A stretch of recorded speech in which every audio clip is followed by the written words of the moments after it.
Assalamualaikum warahmatullahi wabarakatuh. Waalaikumsalam warahmatullahi wabarakatuh. Bismillahirrahmanirrahim. Alhamdulillahi rabbil alamin. Wassalatu wassalamu ala ashrafil anbiya'i wal mursalin, Sayyidina wa maulana Muhammadin wa ala alihi wa sahbihi ajma'in, amma ba'du. Saudara-saudara hadirin, ma'asyiral muslimin rahimakumullah. Orang yang akan langsung mendapat perlindungan dari Allah, kata Nabi, rajulun qalbuhu mu'allakun bil masjidi. Seseorang yang hatinya selalu terpaut kepada masjid. Apa arti terpaut kepada masjid ini? Apa orang yang gak pernah keluar-keluar dari masjid? Tentu saja bukan. Apa gunanya di dalam masjid terus kalau kerjanya cuma tidur doang? Maksud terpaut kepada masjid ini, hatinya selalu berpikir bagaimana memakmurkan masjid.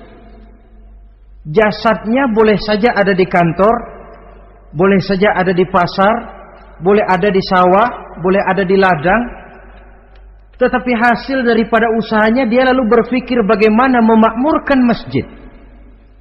Sebab apa? Masjid merupakan center of activity, pusat daripada kegiatan umat. Kalau kita lihat fungsi masjid di zaman Rasul, di masjid beliau berdakwah, di masjid beliau mengatur negara, di masjid beliau mengadakan perundingan, di masjid beliau bermusyawarah dengan para sahabat. Pusat daripada kegiatan umat. Dan memakmurkan masjid ini dasarnya tidak lain karena iman kepada Allah. Prinsipnya bagaimana kita menghidupkan masjid dan bukan mencari hidup di masjid. Kalau sudah prinsipnya dibalik, bukan menghidupkan masjid tetapi mencari hidup di masjid, saya khawatir masjid akan ambruk. Nyatanya kadang-kadang masjid kita ini fungsinya belum maksimal. Kadang-kadang ada kok masjid yang bukanya cuma seminggu sekali. Jumat pagi jam 9 masjid buka, Jumat jam 2 tutup, buka-buka lagi Jumat depan. Seminggu sekali. Kelemahan lainnya manajemen masjid, terus terang sajalah kita bicara. Kadang-kadang pengelolaannya ketua masjid bapaknya, khatib mantunya, sekretaris ponakannya, imam Bilal cucunya. Gak ada orang lainnya. Ya kalau bagus kepengurusannya tidak apalah. Tapi kadang-kadang kelemahannya ialah bagaimana menciptakan manajemen masjid yang baik sehingga masjid bisa berfungsi sebagaimana fungsinya di zaman Rasulullah sallallahu alaihi wasallam. Apalagi belakangan ini ada kecenderungan yang membuat kita optimis, gembira. Remaja, pemuda-pemudi mulai gemar datang ke masjid. Berkumpul membentuk remaja masjid, remaja musola, mengadakan kegiatan majelis taklim yang mingguan, yang bulanan, aksi sosial, yang semuanya bermuara dari kehidupan masjid. Sesuatu yang menggembirakan. Dan sudah sepatutnya para pengelola masjid membuka pintu untuk bisa mengatur masjid menurut manajemen yang diharapkan oleh umat.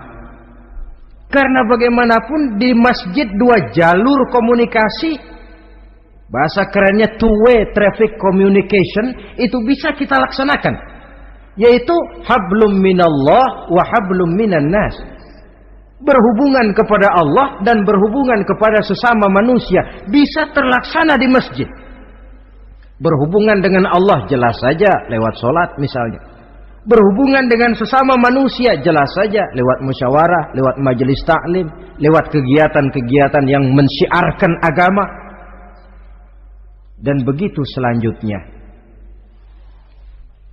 Saudara hadirin yang saya hormati, memakmurkan masjid sebagai rumah Allah. Sebab dalam hadis kursi Allah katakan, inna buyuti fil ardi al masajid wa inna zuwari fiha ummaruha. Rumahku di permukaan bumi adalah masjid-masjid, kata Allah. Dan orang-orang yang memakmurkan masjid, orang yang datang ke masjid adalah tetamuku. Kalau Allah memerintahkan kita menghormati tamu, tentu Allah lebih tahu bagaimana menghormati tamunya sendiri. Allah mengajarkan kita, hormatilah tamumu. Sekarang kita yang menjadi tamunya Allah dengan datang ke masjid, dengan memakmurkan masjid, Allah lebih tahu menghormati tamunya.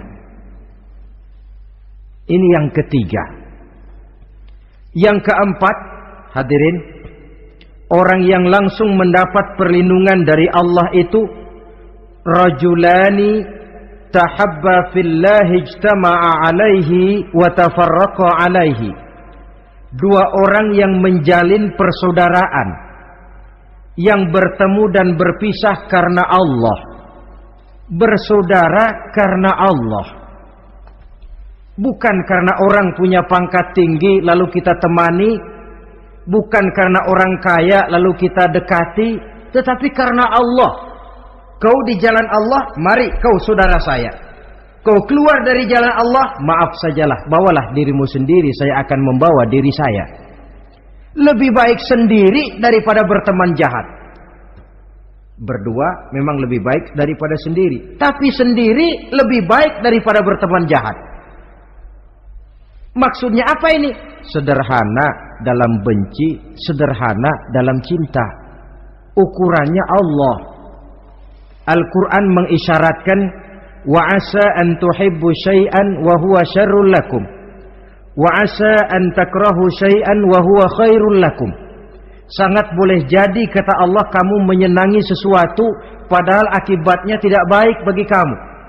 Dan sangat boleh jadi kamu membenci sesuatu padahal akibatnya baik bagi kamu. Nah, mari kita lihat. Kalau orang bersaudara cuma karena temannya itu punya pangkat tinggi, saya yakin kalau temannya pensiun, persaudaraannya akan selesai sampai di situ. Kalau kita mencari teman cuma karena dia kaya, satu saat dia jatuh bangkrut, jatuh miskin, persaudaraan akan selesai sampai di situ. Tapi kalau karena Allah yang bisa memisahkan kita apabila orang sudah keluar dari jalur yang diridhoi oleh Allah Subhanahu wa taala. Oleh karena itu, kepada semua hadirin, mari menjalin persaudaraan dalam bentuk ideal yang diajarkan oleh Islam. Nilai persaudaraan yang diikat oleh akidah. Kalaupun harus benci, bencilah sederhana, tidak habis-habisan ngebenci orang. Kalaupun harus cinta, cintalah sederhana. Boleh jadi yang hari ini kita benci bukan main, besok kita senangi.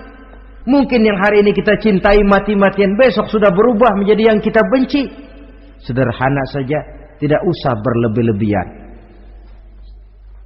Kalau nilai persaudaraan yang diajarkan ini bisa kita wujudkan, persaudaraan yang diikat dengan nilai akidah, maka dari persaudaraan semacam itu, insya Allah kita bisa berbuat banyak untuk kepentingan diri, keluarga, masyarakat kita pada umumnya. Ini kelompok yang keempat. Orang kelima yang nanti langsung mendapat perlindungan Allah, rajulun da'athum ra'atun zatu mansibin wa jamalin ila nafsiha faqala inni akhafullaha rabbal alamin. Seorang laki-laki, kata Nabi, yang dipanggil oleh perempuan cantik.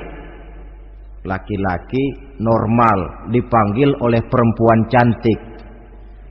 Untuk apa? Diajak melakukan perbuatan yang negatif. Tidak ada orang yang tahu. Tempatnya sepi. Apa yang terjadi? Orang ini berkata, inni akhafullaha rabbal alamin. Maaf saja, saya takut kepada Allah. Orang yang bermoral nanti di akhirat langsung dilindungi oleh Allah. Tidak mudah jatuh oleh bujuk rayu. Tidak mudah terpesona oleh wajah-wajah yang menggiurkan. Seperti dalam sejarah yang terkenal itu Nabi Yusuf alaihi salam. Kenal kan Nabi Yusuf? Nabi Yusuf itu bekerja di istana Kitfir. Kitfir ini punya istri namanya Zulaikha. Orangnya cantik. Diam-diam Zulaikha ini rupanya naksir sama Yusuf. Satu hari suaminya tidak ada di rumah, pintu dikunci-kunciin. Setelah pintu semua terkunci, dia panggil Nabi Yusuf, "Hai Talak, Yusuf, sini." Kata Yusuf, "Mau ngapain?" "Pokoknya sini." "Iya, mau ngapain?" "Iya, kayak orang-orang, ngapain sih?"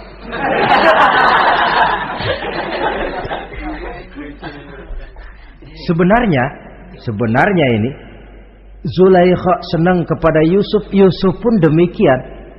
Walaqad hammat bihi wa hamma biha. Zulaikha menyenangi Yusuf, Yusuf pun menyenangi Zulaikha. Tapi apa? Walaula an ra'a burhana rabbih. Andai kata Yusuf tidak melihat peringatan Tuhannya, letter S. Yusuf, ini bukan pekarangan ente, dilarang parkir di sini. Sehingga walaupun tidak ada yang tahu, tidak ada yang melihat, Nabi Yusuf selamat dari bujuk rayu Zulaikha. Mempertahankan nilai-nilai moral di tengah kemajuan zaman memang merupakan pekerjaan yang tidak ringan. Merupakan pekerjaan yang sangat berat. Akan ada saja cobaan, akan ada saja gangguan yang kita temui di sepanjang perjalanan hidup ini. Tapi sebaliknya, kalau orang sudah tidak lagi menjunjung moral yang tinggi, lalu hidup menurut selera sendiri-sendiri, ya kita lihatlah lahirnya kebudayaan kumpul kebo yang diawali dengan free sex yang mengarah kepada samenlieven alias hidup bersama tanpa nikah. Memang sebabnya boleh jadi macam-macam. Mungkin karena broken home, nggak merasa diperhatikan di rumah, ibu bapak sibuk, lalu anak mencari kesibukan sendiri. Mungkin karena tekanan ekonomi dalam kehidupan miskin, lalu ada yang menawarkan kerjaan, tidak taunya malah dilemparkan ke lembah hitam. Mungkin juga karena pengaruh pergaulan dari lingkungan baik-baik, lalu berteman dengan yang tidak baik, hanyut ditelan arus pergaulan. Mungkin juga pengaruh kebudayaan yang dia tonton, buku yang dia baca, film yang dia lihat, ikut mewarnai dan membentuk kepribadiannya. Tapi apapun alasannya, satu hal yang jelas, semuanya berangkat dari rapuhnya pegangan orang kepada nilai-nilai agama. Sebab sumber nilai moral yang tertinggi tidak lain agama adanya. Intinya apa? Intinya tidak lain orang yang beragama itu meyakini bahwa kemanapun dia pergi, dimanapun dia berada, Allah selalu melihat yang dia lakukan. An ta'budallaha ka'annaka tarahu fa illam takun tarahu fa innahu yaraka. Begitu yang kita pelajari dalam ihsan. Engkau beribadah kepada Allah seolah-olah kau lihat Allah. Kalaupun Allah tidak kau lihat, yakinlah Allah melihatmu. Jadi kalau saya sendiri, yang kedua itu Allah. Dibujuk rayu oleh cewek cakep, "Ayo dah bang, gak ada orang, kita cuma berdua." Dia bilang, "Enggak, kita enggak berdua, bertiga." "Berdua bang, bertiga." "Yang ketiga siapa?" "Lu, gue, Allah, tiga."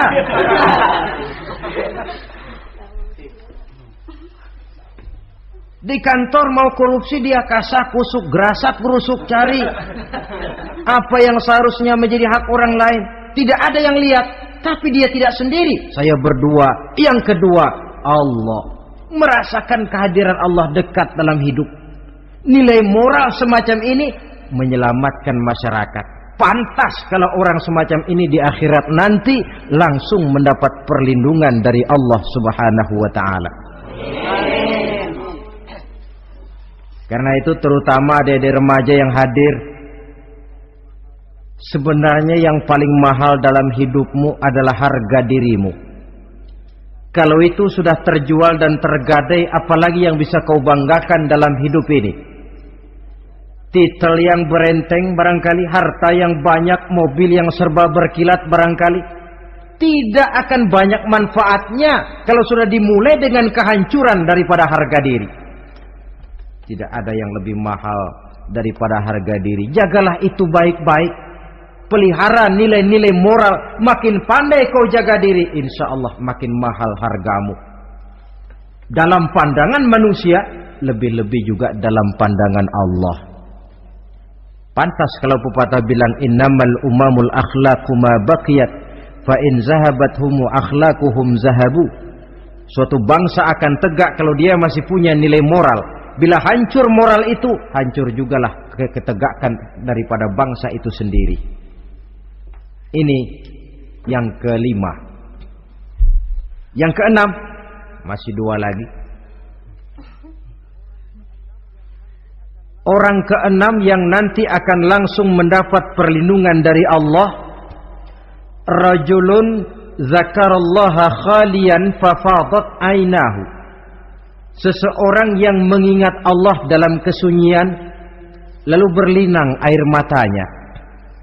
Tengah malam dia bangun, bertahajud dia kepada Allah. Gemersik tikar tersentuh tangan, laksana lambaian tangan malaikat maut nak datang merenggut nyawa. Terbayang segala dosa dan kesalahan, tergambar semua kekeliruan yang dilakukan dalam hidup. Lalu air mata pun tanpa terasa berurai membasahi pipi. Orang yang mengingat Allah dalam kesunyian. Saudara, tidak ada orangnya itu yang tidak punya dosa. Coba saya mau tanya, yang kumpul di sini ada nggak orangnya yang nggak punya dosa? Tidak ada. Dan memang orang yang baik itu bukan orang yang tidak punya dosa. Sebab tidak ada orang yang tidak punya dosa. Orang yang baik adalah orang yang apabila dia melakukan dosa, dia segera sadar, dijadikannya itu sebagai pelajaran untuk tidak diulanginya lagi pada masa yang akan datang. Dengan kata lain, mengingat Allah dalam kesunyian itu artinya bertaubat. Ini kan anak muda sekarang ini kalau diajak bicara taubat, taubat mah urusan 70 ke atas, Pak. Kita ini masih lama. Padahal masalah taubat bukan masalah tua. Masalah taubat adalah masalah dosa, dan masalah dosa adalah masalah manusia sejak dia akil balik sampai dengan kehidupannya yang sekarang. Sengaja atau tidak, besar atau kecil, ringan atau berat, tiap kita mesti mempunyai yang namanya dosa. Allah Maha penerima taubat sepanjang nafas belum sampai di kerongkongan. Jikalau nafas sudah sampai di tenggorokan, baru kita mau melaksanakan yang namanya taubat. Kasihlah itu.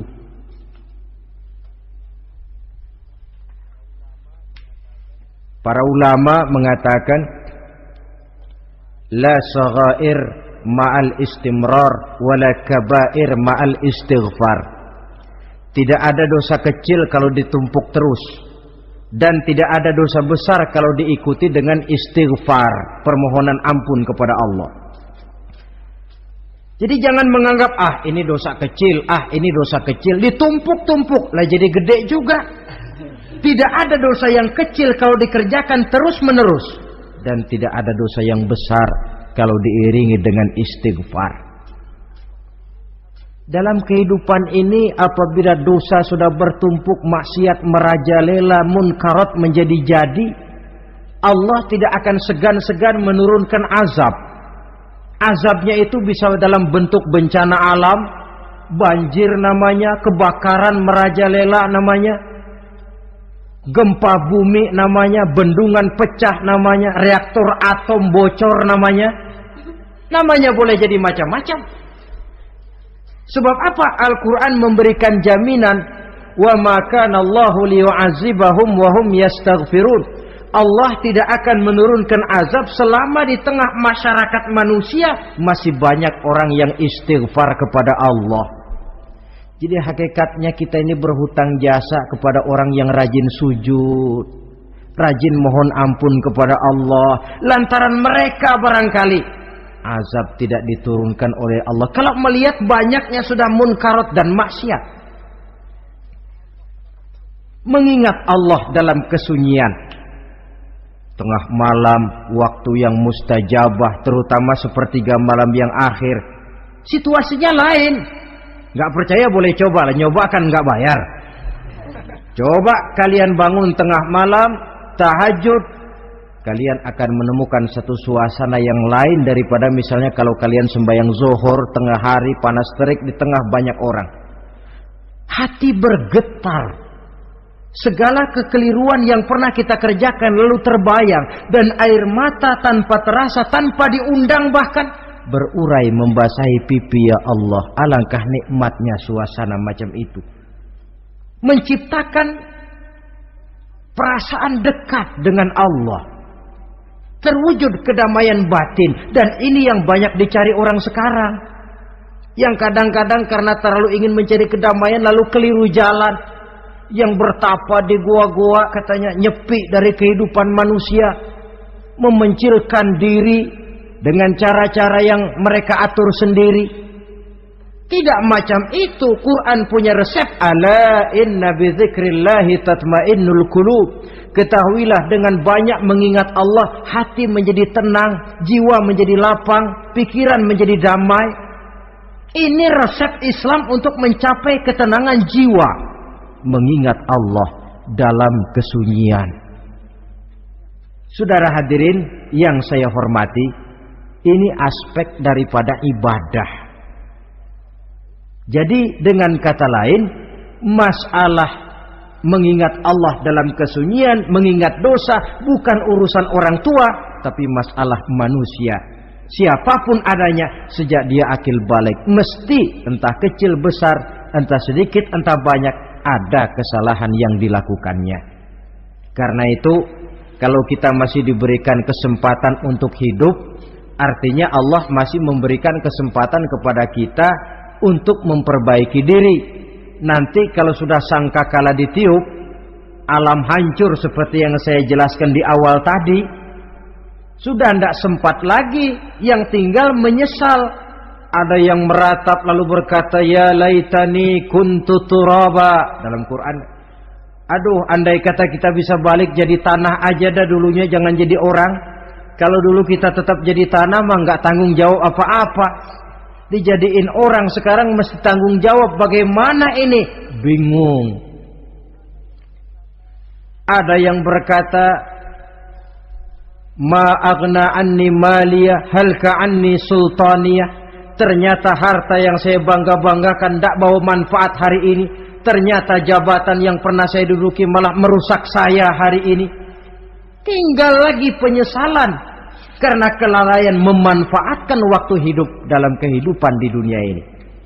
Karena itu pandai-pandailah membagi orientasi. Ada saatnya kita sibuk tenggelam dalam berbagai urusan dunia, lain saat tenggelam dalam kefanaan dan kesunyian, membekali diri untuk kehidupan akhirat nanti. Sebentar meninggalkan dunia, rekes kepada Allah, mi'raj, naik menghadap Allah, supaya terwujud keseimbangan untuk mencapai fid dunya hasanah wa fil akhirati, kebahagiaan dan kebaikan di dunia maupun di akhirat nanti.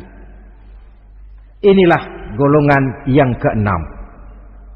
Orang yang langsung mendapat perlindungan Allah, yang mengingat Allah dalam kesunyian.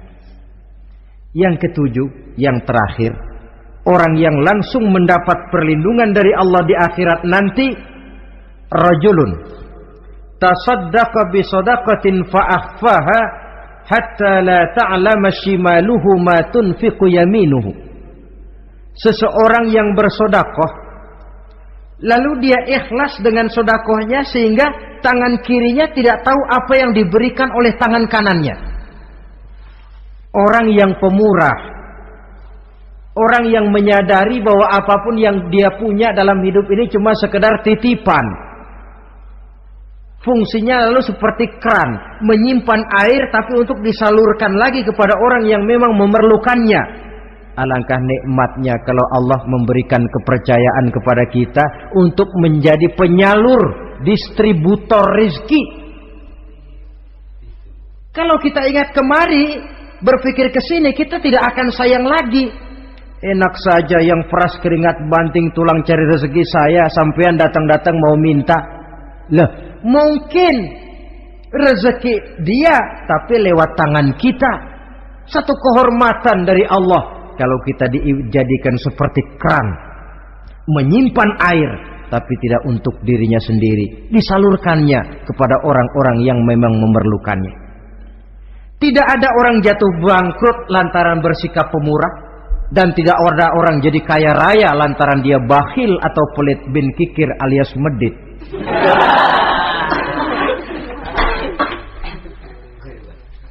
Dalam kitab Riyadhus Shalihin kita baca, tiap pagi ke alam ini turun 2 malaikat. Cuma kita nggak tahu. Dua-duanya berdoa. Yang sebelah kanan berdoa, yang sebelah kiri berdoa. Kata yang sebelah kanan doanya tiap pagi ini.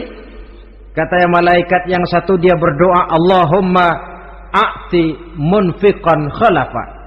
Ya Allah, kepada orang-orang yang suka infak, kepada orang-orang yang suka memberi, kepada orang-orang yang pemurah, gantilah mereka dengan yang lebih baik dari apa yang telah mereka berikan.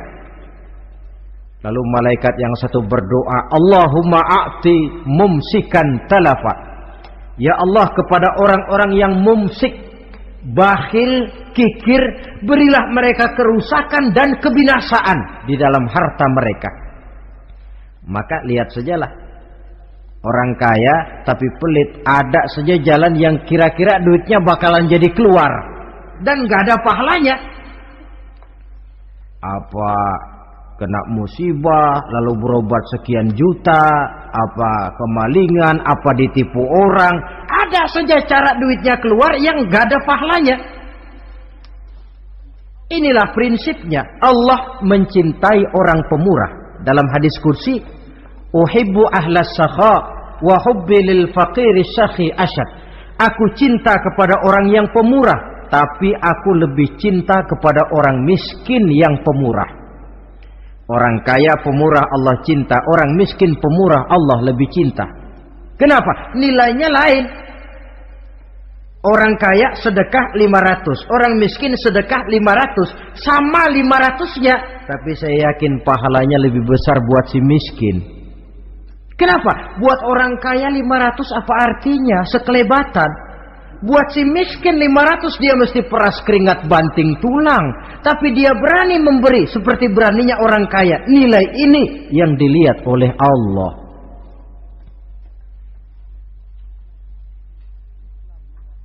Islam mengakui hak milik pribadi, tapi harus berfungsi sosial. Di dalam harta yang kita miliki itu ada haknya masjid, ada haknya yatim, ada haknya madrasah. Dan Allah Subhanahu wa ta'ala bisa, saya katakan di awal tadi, merubah nikmat menjadi azab kalau kita tidak pandai mensyukurinya. Bersyukur kalau diberikan harta artinya mempergunakan harta itu sesuai dengan kehendak yang memberinya. Allah memberikan harta kepada kita. Apa yang Allah kehendaki? Supaya harta itu berfungsi sosial. Milik pribadi silahkan, tapi berfungsi sosial dalam kehidupan. Kita terus terang saja, umat Islam ini bukan tidak punya potensi, tapi tidak pandai menginventarisir potensi. Apa tidak ada orang Islam yang kaya? Banyak. Yang belum banyak yang mau berbuat atas nama dan untuk kepentingan agamanya. Kalau buat pribadinya berani bukan main. Itulah yang sering diungkapkan orang, pembangunan pesantren terlunta, ya, asrama yatim piatu tidak terurus. Ada orang membangun masjid, meletakkan batu pertama sekaligus jadi batu terakhir. Setelah itu la yamutu wa la yahya, mau dibilang hidup tidak kelihatan geraknya, mau dibilang mati pun tidak ketahuan kuburannya. Kurangnya kesadaran akan arti amanah dan titipan dari Allah. Lahirlah korun-korun abad 20. Kalian tahu sejarah korun? Saking kayaknya Korun, kunci gudang hartanya itu saja onta yang bawa. Itu baru kunci itu. Onta yang bawa. Ketika orang tanya, "Anna laka hadza ya Korun?" Hartamu begini banyak, dari mana kau dapat Korun? Ya saya usaha, tidak ada hubungannya sama Tuhan katanya. Apa yang terjadi? Lantaran kekurang ajarannya, melupakan nikmat. Korun dan seluruh harta bendanya ditenggelamkan Allah oleh gempa bumi. Makanya orang sekarang kalau dia macul ketemu harta, apa katanya? Gue dapat harta karun. Peninggalan si Korun itu barangkali dahulunya. Saudara-saudara, oleh karena itu, kalau kita oleh Allah diberikan amanah berupa harta, pandailah bersyukur dan jadilah orang yang ikhlas dalam bersedekah. Nah, inilah pertemuan kita pada kali ini. Walaupun singkat, mudah-mudahan sekali lagi kita termasuk salah satu di antara 7 golongan yang di akhirat nanti langsung mendapat perlindungan dari Allah. Terima kasih banyak atas segala perhatian. Mohon maaf atas segala kekurangan. Usikum wa nafsi bitaqwallah. Wassalamualaikum warahmatullahi wabarakatuh. Waalaikumsalam.